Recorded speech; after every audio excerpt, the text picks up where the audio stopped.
আলহামদুলিল্লাহ ওয়াসসালাতু ওয়াসসালামু আলা রাসূলিল কারীম ওয়া আলা আলিহি ওয়া সাহবিহি আজমাইন।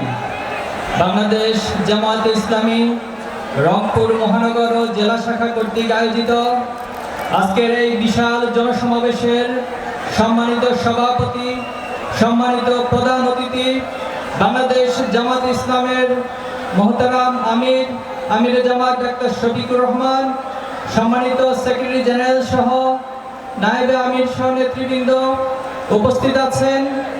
এই রংপুরের বীর সন্তান শহীদ আবু সাঈদের শ্রদ্ধেয় পিতা, আমাদের একান্ত শ্রদ্ধেয় জনাব মকবুল আহমেদ